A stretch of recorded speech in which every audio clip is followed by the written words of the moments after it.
Hope you all doing good. और आप लोगों से रिक्वेस्ट है जी कि वीडियो को लाइक किया करें प्लीज़, और इसको शेयर भी किया करें।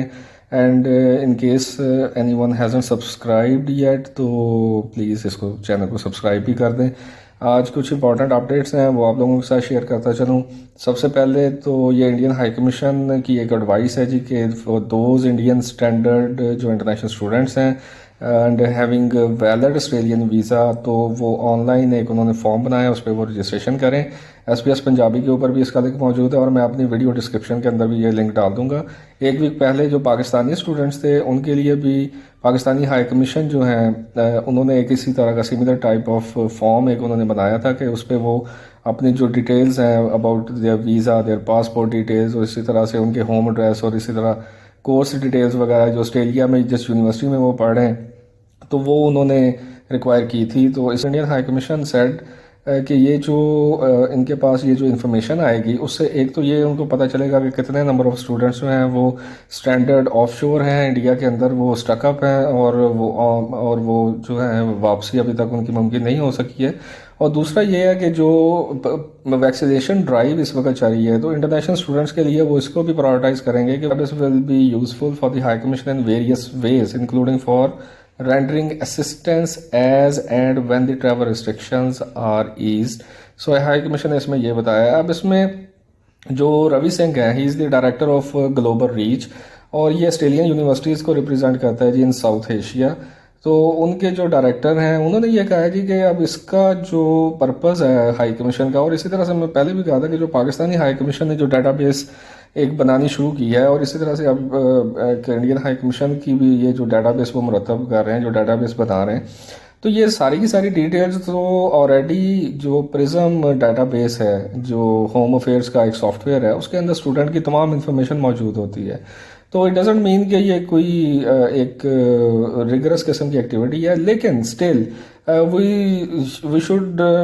B thinking positively in a sense कि अगर इंडियन हाई कमीशन है या पाकिस्तानी हाई कमीशन है, if they are doing something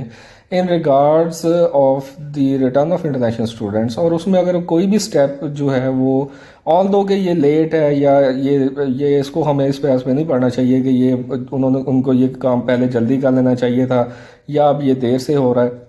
all दो के the things are being going on a bit late, लेकिन स्टिल जो है जी अगर ये कोई स्टेप लिया गया है तो हमें उसमें ज़रूर पार्टिसिपेट करना चाहिए। तो मेरी तमाम इंडियन फ्रेंड्स से ये रिक्वेस्ट है कि, और इसी तरह से जो मेरी चैनल की पोस्ट है उसके अंदर पाकिस्तानी जो हाई कमीशन है उनका भी लिंक मौजूद है। तो जिन पाकिस्तानी फ्रेंड्स ने अभी तक रजिस्टर नहीं किया वो भी ज़रूर उसमें हाई कमीशन की वेबसाइट पे उसको रजिस्टर करें, लिंक मौजूद है। उसी तरह से अब ये इंडियन फ्रेंड्स के लिए जो हाई कमीशन ने एक इनिशिएटिव लिया है तो इसमें ज़रूर पार्टिसिपेट करें। प्लान, अब इस प्लान के अंदर उन्होंने कहा जी कि वो 250 जो इंटरनेशनल स्टूडेंट्स हैं उनकी वापसी को मुमकिन बनाया जाएगा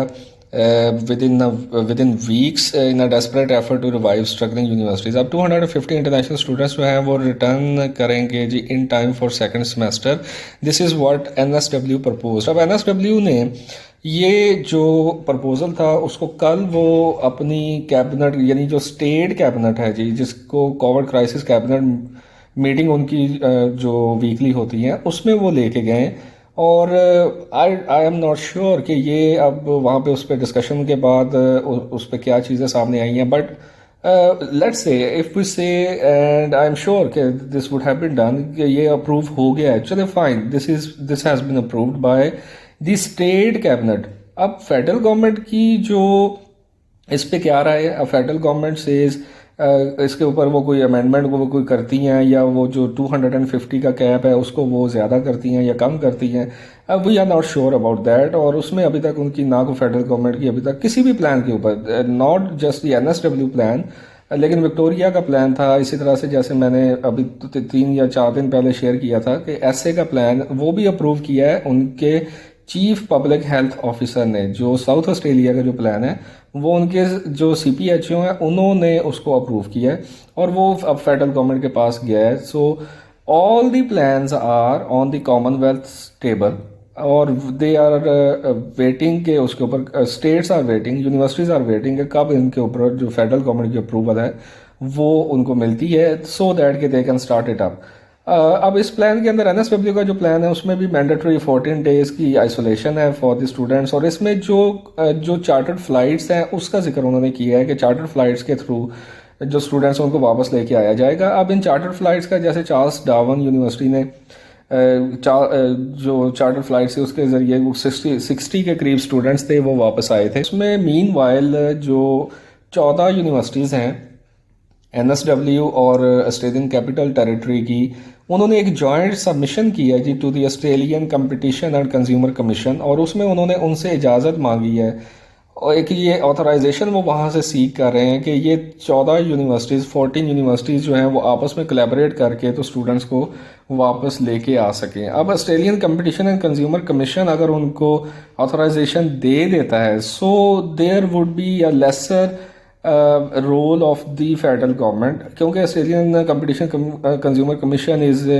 on the top at the federal level. अगर ये सॉर्ट आउट हो जाती है ये ऑथराइजेशन, तो देन वी कैन से कि जो स्टूडेंट्स हैं उनकी वापसी मुमकिन हो पाएगी। अब कुछ दिन पहले जैसे हमने देखा कि हमारे जो इंडियन एक इंटरनेशनल स्टूडेंट थी मिस कानिका, पीएचडी स्टूडेंट थी, वो ड्यूरिंग दिस उनको एग्जम्पशन मिली है and she is now in Brisbane.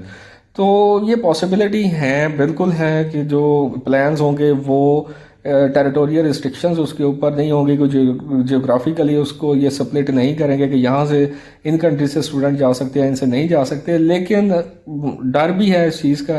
कि जो इनके जो ऑफिशल्स की जो स्टेटमेंट्स हैं वो डिफ़र करती हैं इन चीज़ों से। But any way let's see कि ये एनएसडब्ल्यू का, लेकिन प्लान्स अभी जो हैं वो स्टेट्स उनकी अप्रूवल्स हुई हैं और यूनिवर्सिटीज़ अप्रूवल उनकी हैं, बट अभी तक उनकी जो फेडरल अप्रूवल है जी, जो कॉमनवेल्थ की अप्रूवल है वो अभी तक उन पर सॉर्ट आउट नहीं हुई है। सो this is about the NSW thing.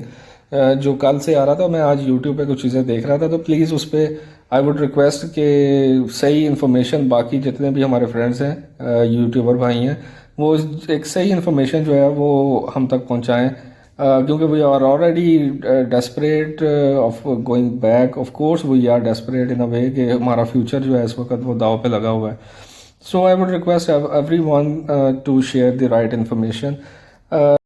आज के हवाले से बताता चलूँ, उन्होंने एक स्पीच जो है वो डिलीवर की है यूनिवर्सिटीज़ ऑस्ट्रेलिया की एक मीटिंग के अंदर, और इसमें एलन टच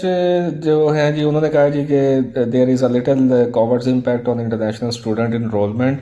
और this is not as bad as expected. अब यानी कि जो इंटरनेशनल स्टूडेंट की इनरोलमेंट है वो उस पर कुछ ज़्यादा असर नहीं पड़ा है। अब आई डोंट नो इनके पास कौन सी फिगर्स हैं, किस बेस के ऊपर ये बात कर रहे हैं, but he has said that. तो चलें इसको आगे लेके चलते हैं थोड़ी सी चीज़ों को। अब साथ साथ जो इम्पोर्टेंट चीज़ है मैं सिर्फ वो आपके साथ शेयर करता चलूँ, और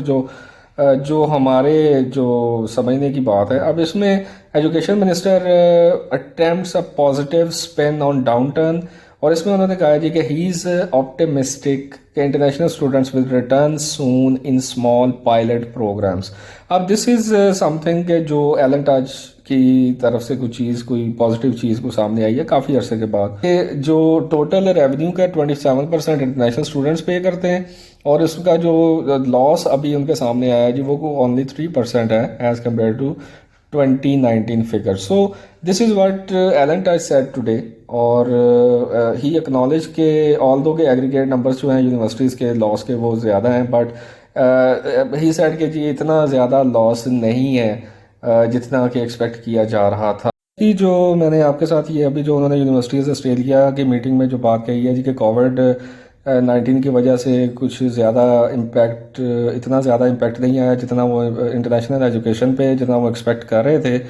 तो द कन्वर्सेशन का मैं आपके सामने ये कुछ फिगर शेयर करता चलूँ। टोटल उन्होंने बताया जी कि इस वक्त क्लोज्ड जो बॉर्डर हैं वो ऑस्ट्रेलिया को तकरीबन $36.5 मिलियन अ डे कॉस्ट कर रहा है जी। तो ऑस्ट्रेलियन इकॉनमी को $36.5 मिलियन का नुकसान हो रहा है पर डे क्लोज बॉर्डर की वजह से। अब इस पर डिफरेंट पैरामीटर्स उन्होंने यूज़ किए हैं, मैं सिर्फ दो का आपके साथ जिक्र करता चूँ। जो दो मेजर फिगर्स हमारे सामने आई हैं, लॉसेस फ्रॉम टूरिस्ट जो है जी वो कितना है, वो तकरीबन है जी $63 million a day, $63 million a day on average. और इसी तरह से जो लॉसेस फ्रॉम इंटरनेशनल स्टूडेंट्स है जी, that is $109 million a day. तो ये एलन टाइट साहब की फिगर्स अब